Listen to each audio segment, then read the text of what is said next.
Toledo Police are looking for new recruits, and there's a bourbon raffle coming up with some Pappy on the line. It's a Scott Sands show.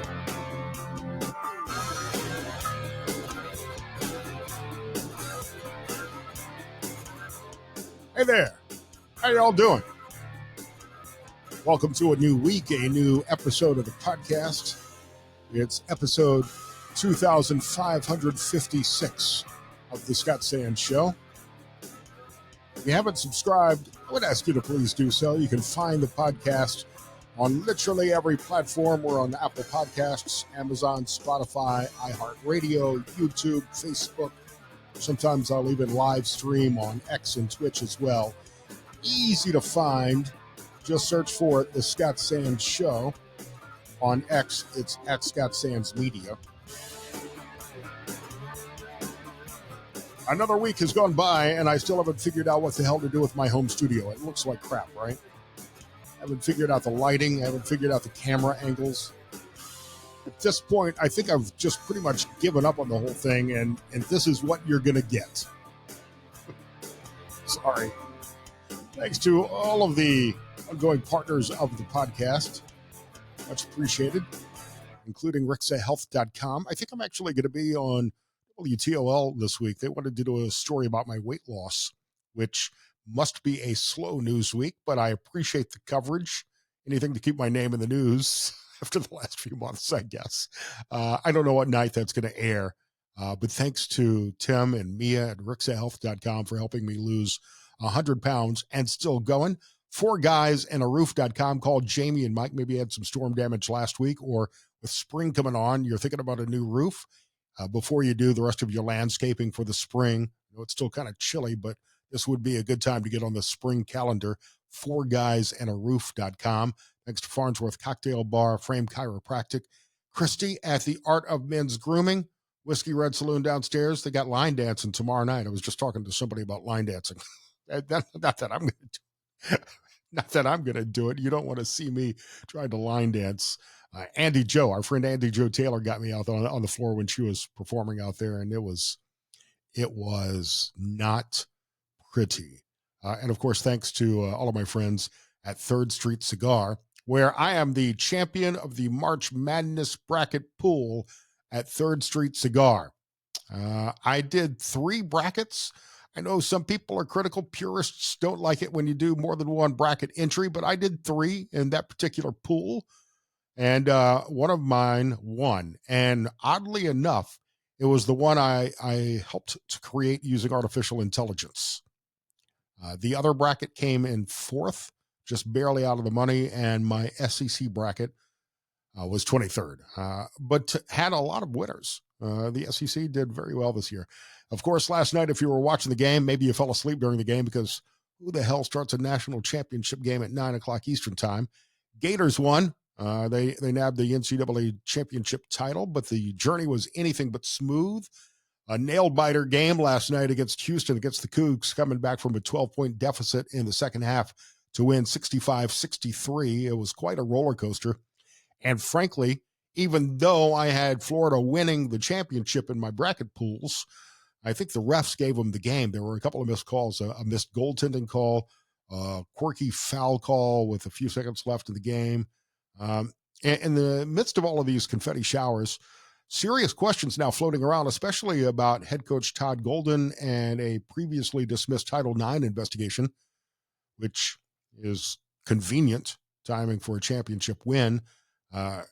Coach Golden's saga has its own share of drama, which almost overshadowed Florida's hard-fought victory. But despite those dark clouds of controversy overhead, his team seemed to thrive on pressure and showcase some serious talent all season long, and found a way to win, thanks in part to the ever-controversial transfer portal. Turns out some of the Gators' key players, like Walter Clayton, came from smaller programs, leaving many of us to wonder if Florida's win is a sign of changing tides in college basketball, college sports in general. Certainly seeing this in some of football as well. They've almost mastered playing Monopoly, and the rest of us are stuck on chutes and ladders. And we're seeing this in every major college sport. So while Florida fans are celebrating, the rest of the basketball world and sports left reeling, questioning whether this championship and the lack of upsets in the tournament might spell doom for March Madness. If the Cinderella stories are dwindling, what does it mean for future tournaments? It's like finding out the Magic Bean's been sucked out of the NCAA, and next year's March Madness, next year's tournament, might just be a snooze fest that nobody wants. One thing is for sure, though, Florida's victory stirring up discussions, and it might even push some boundaries on how college sports operate in the future. And if anything, it's a dramatic reminder that championships can be complex, messy, and filled with all sorts of layers. Kind of like, I guess, Thanksgiving dinner. And before we get to our first guest, have you ever wished you could rewind the clock and bring back dinosaurs or some other extinct animal? Well, say hello to the dire wolf, a creature straight out of your favorite fantasy series. Talking, of course, about Game of Thrones. Thanks to the wonders of modern science, Colossal Biosciences just announced that they've successfully created 3 direwolf pups using cutting-edge genetic editing and cloning. This really takes science fiction to a whole new level. These pups are the result of some seriously impressive work with scientists extracting DNA from a 13,000-year-old tooth and a 72,000-year-old skull. And after making 15 key edits, kind of like I do on this podcast, they were able to mimic the direwolf's unique genetics and devised a plan involving surrogate dogs. And then voila, they birthed 4 pups. Sadly, one didn't pull through. The survivors now prancing around in a 2,000-acre private facility. 2 boys named Romulus and Remus, and a little girl named, appropriately enough, Khaleesi, paying homage, of course, to Game of Thrones. I've now been able to connect to their wild ancestors. This is more than just a powerful legacy. They boast striking features like thicker coats and heftier builds compared to today's gray wolves. And you can't help but wonder if they'll begin forming packs and, I don't know, plotting world domination. The hope is to eventually release these dire wolves into the wild again. So can you imagine walking through the woods and hearing their owls echo through the trees? Definitely a throwback, but maybe not for the faint of heart for those still traumatized by the finale of Game of Thrones. And it's really a Pandora's box, as they said in, what was it, Jurassic Park. Just because you could, you never stop to think about whether or not you should. The adventurous spirit for reviving such creatures opens the floodgates for discussion on extinction, conservation, and ethical boundaries of genetic engineering. After all, who wouldn't be a bit excited to see these ancient predators back in action? Keep them away from the sheep, and we'll be just fine. Please, I beg of you, Colossal Biosciences, do not even think about a T-Rex. I have seen how that movie ends. Taylor Dungjen from the Toledo Police Department is joining me now on the Scott Sands Show podcast. Taylor, it's so great to see you again. Hi, it's good to be seen. Good to see you too. Look at you in your fancy Toledo Police uniform, and I pulled out my Toledo Police hoodie as well. Oh, I you know what? I just noticed that. I like it. It's perfect. Does that mean you want to come work for us? I am probably too old, and even though I've lost 100 pounds, I'm probably not in the best physical shape to be a police officer. Oh, we love to see it. Well, maybe in the next lifetime. But that's what we're talking about today is recruiting. And as you yourself can attest, I mean, many people are looking at law enforcement as a second or third career.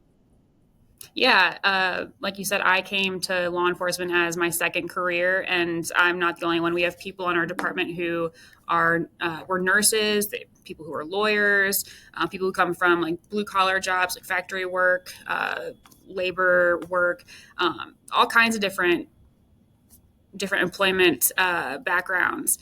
So we are hiring. We opened our application and testing portal last week.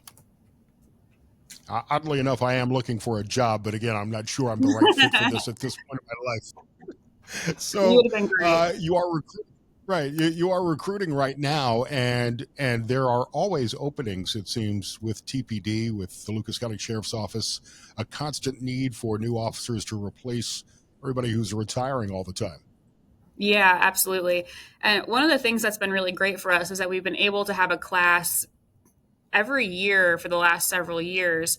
So it allows us to bring in new people. We're a young department, which has been really fun because you get officers who like to go out and do work. They're interacting with the community, having positive relationships. We're also, intercepting drugs and guns and working to make the city safer at more proactive levels. And I think it's really important too, and I believe Toledo has done a good job with this since I've been here in the last 10 years, is recruiting officers who live in the community and know the neighborhoods they're patrolling. Yeah, that's actually a huge draw for us and for people in the city. We hear a lot from people who have either lived in Toledo for a number of years or who grew up here. And that was one of the reasons I wanted to be a Toledo police officer when I was changing my careers. I wanted to be here in Toledo because I cared so much about the community. After people here made me feel really good, feel really welcome, and this felt like home to me. But people say, I want to help my community. My community has given me so much. Now let me give back. And so one way for them to do that is to come work as a Toledo police officer so they can respond to the different neighborhoods, maybe the ones where they grew up, or maybe just anywhere in the city that's familiar to them or not. But then they can, protect and serve the people who have helped them their whole life. I think the average class size for TPD over the last few years has been about 20 to 40 recruits. And I think just over half of those usually pass. I may not have those numbers exactly right, but what's that process like? What do you do if you want to become a police officer? Sure. The very first step is the one that we are in right now. And it's one step, but it's two parts. So we have an application that everyone has to fill out, and then they have to take an online test. We're working on getting some in-person testing days, but there is a test. So an application and a test is step one. That is now through July 31st. So by July 31st, both of those steps have to be done. Otherwise, you miss the deadline and you have to wait for the next class. After that period, there's a pre-fitness test and there's a background process that starts. Backgrounds takes the longest amount of time because we really dive deep into all these different people, and there's hundreds of them, right? So it takes a while. We really want to make sure we're finding the best possible candidates to bring onto the department to enhance what we already have to offer. After backgrounds is completed, the chief will do interviews. He'll make his tentative selections. And then there's like a psych test, a medical evaluation, another fitness test. And then the academy that we are currently recruiting for is scheduled to start in March 2026. So what's that academy process like? What's it like to be in the TPD academy? It's 29 weeks long. And one of the things people don't know about our academy, because it is really unique, is that we actually pay people to go through the academy. So it's like being in school, but school is a full-time job. We pay you for your 40 hours. That's an important point too, because many people may be leaving a career and may not want to make that leap into law enforcement if they're not sure where they're going to be getting an income for that training period. Right, and that's a huge selling point for us. City council meets today, and they're going to vote on this new contract that the patrolmen's union voted to approve. So if and when that goes through this afternoon, academy recruits will be looking at an hourly wage of $32.51 an hour if and when that contract is approved this afternoon. And that's not a small amount of money. That's a really good wage just to be, learning every day, becoming physically, even more physically fit because you do work out in the academy. We really want to make sure we're attracting the best of the best, and, offering people a good wage to do that is one of the ways that we're able to. And TPD's salary wages are competitive with other departments in the area. If someone is a police officer in another city, another jurisdiction, and they want to move to Toledo, do you have to go through the academy again? That is kind of a yes/no question. So it depends on where you come from.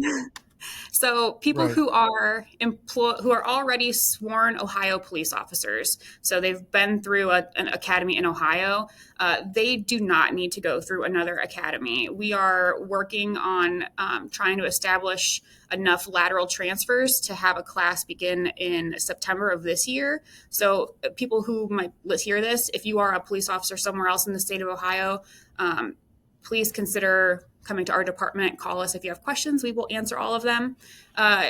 Officers from states, anywhere else outside of Ohio, it is more difficult to get you to be a transfer, but so you can go through the whole academy again. You probably will have to go through the whole academy again. But again, the wages are good. You're going to work out. You're going to have camaraderie with classmates. And then the department has so many additional benefits and monetary perks that we can offer, and opportunities too, which you might not get at some other departments, especially smaller departments. Taylor Dungeon here on the Scott Sand Show podcast. So Taylor, you've been a police officer now for probably about 7 or 8 years, I think. I met you at the Blade when I first moved to town, and you made the jump just shortly after that. Yep, I'm in my 8th year now. So I started my academy in November 2016. And here we are, April 2025. So how's your career? What have you learned in that 7-8 year period? And tell us about your experience as a police officer in Toledo. People ask me a lot, do you miss being a reporter? Do you miss working at the Blade? And, I miss knowing everything that was going on all the time, because I love being nosy. I'm sorry. That's just who I am. But I love this job. I have had a blast. People say all the time, you won't even know it and you'll be getting ready to retire. The last 8 years have gone by so fast. I have spent a great majority of my time in field operations. Right now I'm in recruiting because this is an important endeavor to me. But I've spent most of my time on the streets patrolling, responding to calls for service.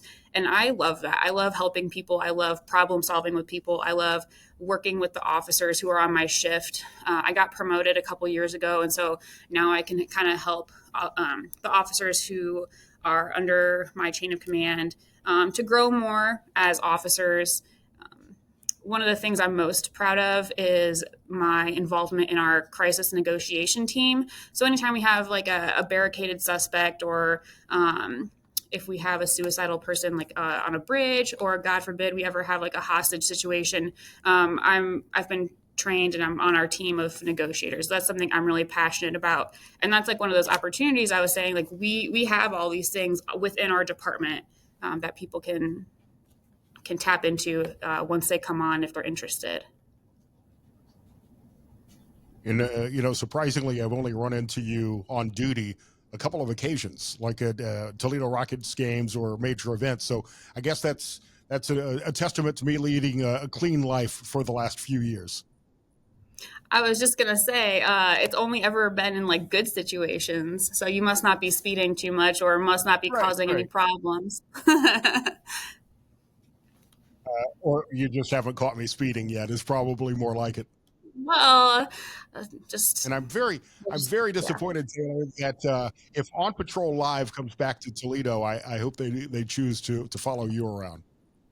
Well, you know what? I had the camera guys who have been with our officers have been really great to work around, but I had beef with them once because I actually got called out to do some negotiating. There was a young man who was up on his roof. He had some warrants for his crimes of violence. So I was trying to talk to him to get him to come down off the roof. And the guy didn't want to talk to me. And that's fine. I wouldn't want to talk to me sometimes. So I get it. But one of the things we're trained to do if we have a non-responder situation is we just keep talking, because eventually we'll say something that will resonate, or they'll just get so sick of listening to us that they just say, you know what, I'm sick of listening to this lady. I'm coming down. So I was just talking to this guy and I said, you know what, my shift just started. I could be here all day. Why don't we talk about how my son's baseball team sucks? And afterwards I asked the guy from On Patrol Live to not use that, because my son loves On Patrol Live and he watches it. And he's like, yeah, no problem. And then it was on the show. And my son saw it, and he has still not let me forget it. Of Yeah, course. but his team really was terrible, Of course. so Of course. fair's fair. Taylor, you were in the media. You know, if you tell somebody in the media not to use something, that's what they're going to lead with. I know, but it was all about the mission, right? We got the guy off the roof and nobody got hurt. So, Right. Problem solved, crisis averted. You were trying to connect with them. I get that. So for anyone Yeah. interested in becoming an officer, TPD is recruiting now. Where do you go? What do you do to sign up for the class? The easiest thing that folks can do is go to tpdhire.com. There are links there to the application and also testing. If they want to call and speak to myself or one of the other recruiters directly, they can do that too. Phone number is 419-245-1087. But tpdhire.com is probably the easiest way to get all that information. tpdhire.com. Be sure to have a conversation with the chief. Tell him we did this, and if I am caught speeding, this is my get out of jail free card, I believe. I will pass the message up the chain, and we'll see how that goes. See what happens. Taylor, it's great to see you. tpdhire.com. Thank you so much. This is great. Just a side note, I noticed during my entire conversation with Taylor that I think my camera is tilted. It looks really weird. I have to fix that before the next episode of the show. Quick shout out to another one of my partners here on the Scott Sand Show podcast, Alp Nicotine Pouches. It's Tucker Carlson's company. If you use nicotine pouches, you got to give these a try. Alp Nicotine Pouches, a better time. They've got more flavor, in my opinion. They're moisture. The product does contain nicotine. Nicotine is an addictive chemical, must be 21 or over. If you look on my Facebook page, The Scott Sand Show, or follow me on X at Scott Sands Media, in the comments, you'll see a link. You can buy Alp Nicotine Pouches for a 10% discount with my code and link. Give these a try, Alp Nicotine Pouches. Joining me now, Chad Bringman from the Ronald McDonald House, because we got a big raffle. The annual Pappy raffle is coming up to benefit the Ronald McDonald House charities. I enter this every year. I've yet to win. My fingers are crossed, though, because, man, to get your hands on some of this Pappy would be great right now. Chad, it's great to see you again. Scott, thanks for having us on. Appreciate it. You know, and this is just a side note. It's a tragedy what's happened in the last week with the flooding in Kentucky. I saw pictures from the Buffalo Trace Distillery where I visited. The whole distillery is flooded. The gift shop is underwater right now. I don't know what this is going to mean for some of their brands in bourbon, but it's going to take them a while to recover. That's probably going to make these bottles of Pappy even more valuable long term. Yeah, probably will. Like you said, I saw the same photos. It's really devastating what's happened for sure. Are you a bourbon guy, Chad? I am a bourbon guy. I got to admit, I'm not as much of a connoisseur as some of the folks that I've met since we started doing the Pappy raffle, but it's pretty cool stuff. As you can see, I got the bourbon shelf behind me. Yeah. In the background, I've got some of the Buffalo Trace products, which I love. In fact, I don't know that I've ever had a bad bourbon out of the Buffalo Trace Distillery. I think I like everything that they produce. Yeah, they're known for that, right? It's definitely a great brand, and everything they produce seems to be great. And the Pappy is so hard to find. I mean, you're never going to find it on a shelf for retail. And if you go online to buy them on the secondary market, some of these bottles sell for thousands of dollars. Yeah. Yeah. This flight, I'll call it, these 6 bottles that we have is just crazy that we're able to put it together. We're fortunate. This is 3 years now in a row that we've been able to do it. And one thing I love, Scott, is just like you're saying, for folks that love bourbon, just to be able to provide this, to get it to our area and somebody to be able to enjoy it's great. So one winner gets all 6 bottles of the Pappy? One winner gets all 6 bottles, absolutely. And it's just, we're only selling 1,000 tickets, cut it off there. And because we want to make sure the odds are good, right? Right. So looking at the list, you get the old Rip Van Winkle, the 10-year, the Special Reserve, which is the 12-year, the Family Reserve Rye, which is 13-year, the Family Reserve 15-year, 20-year, and 23-year. This is an amazing collection of the Pappy brands. Yeah, again, very lucky that we're able to put it together. It is quite a collection. Certainly, if folks are out there that are bourbon enthusiasts, this is a gotta have collection for sure. All right, Chad, let's talk about Ronald McDonald House for a second. This is one of my favorite organizations. Our family has used Ronald McDonald House at Riley Children's Hospital in Indianapolis when my son was undergoing treatment there. And the organization just is absolutely amazing and provides terrific services and resources for families who have kids in the hospital for extended stays. Yeah, you just nailed the mission right there. And it is people that are exactly in the same boat that you are, where they're coming to Toledo in our case to receive medical care. Today is probably one of the worst days of their life. They're worried. Everything else is going through their mind. And that's where our MHC steps in, is we want to make sure those families can focus on that sick child, focus on their care, be part of that treatment plan, and literally everything else is taken care of because of things like this bourbon raffle. We're 100% funded by donations from our community, which humbles me every time I say it. You think about 43 years in the community, and those families don't pay anything to stay with us. They might be with us a day, they might be with us 3 months, they might be with us a year, and they just don't have to worry about anything but that treatment plan because of the great folks right here in Northwest Ohio. The Ronald McDonald House provides a place for families to go get a nap, get a good night's rest away from the hospital, a place to shower, change clothes, and get a good meal. Yep. Yeah, and again, we're so fortunate because so many groups come in and cook dinners for the folks. We have hundreds of volunteers that make this thing happen. The donations, et cetera, it all comes together for one purpose, and that is to make sure those kids are recovering, getting the best treatment plan they can, and their family is right there by their side. I haven't toured the facility in Toledo yet, the brand new building, which looks amazing. Hey, number one, come by anytime. I'd love to show you around. And if you can believe it or not, Scott, this December will be 10 years. Oh, wow. Since I we've been remember in when that was business. going up. I must have just moved to town when you were building it. It must have been around that time for sure. 2015, December 2015, we opened. We're actually renovating all 28 guest rooms this year just to kind of get ahead of it. We have, hundreds and hundreds and thousands really of families that come utilize our services. So we're making sure that we look just as great today as we did 10 years ago, and we will 20 years from now.